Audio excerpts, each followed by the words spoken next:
How is play beneficial? By me. In starting this reflection, I had to keep in mind the mantra of our class: play is learning and learning is play.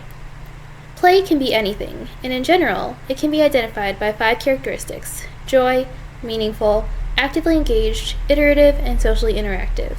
Play can't be defined in a little bitty box, but if you look for these characteristics, you realize that a lot of life is play, and in turn, life is learning. Play is crucial for cognitive development. All that creativity and critical thinking our schools love to say they include, that is found in play, all those fun imaginative games. Social and emotional development. Playing is a great way to meet new friends, no matter what age you are. It also helps you realize appropriate emotional responses to different scenarios, no matter what age you are. Physical development. Both fine and gross motor skills are developed based on what you do for play. So yes, video games can help you develop physically. Take that, sports, you're not the only ones who can help someone grow in the physical department. And language development. Play in many forms introduces you to so much vocabulary and gives you a chance to use that vocabulary you may not use in your normal life.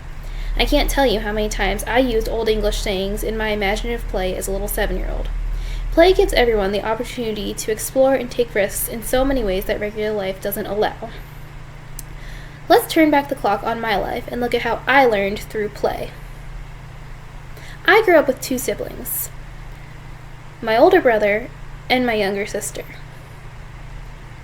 They were my first playmates. We would spend hours outside playing these intricate made-up games, usually something with us having to save the world, also known as our house. I developed a real knack for storytelling and world building during this time, but I also developed so much language from being with my brother. I would play video games with him. My hand-eye coordination is okay, but not amazing even after all the years of trying to play games with him. Not that I was good, and usually I'd end up sitting and watching him play. I would also watch the shows he watched, and we'd act out scenes, giving me a chance to practice that vocabulary.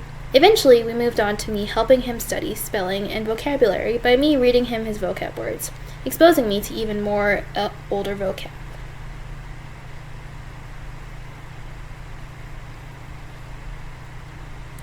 Preschool was much more of the imaginative play, only this time it was with kids my age.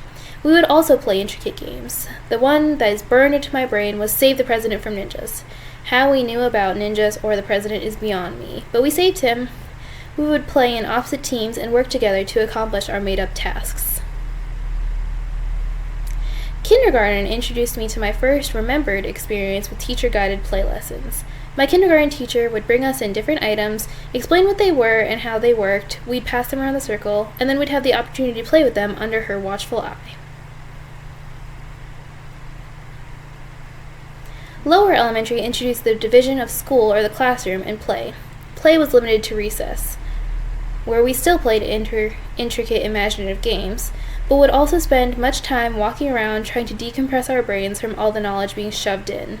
This was the beginning of my separation of play and learning.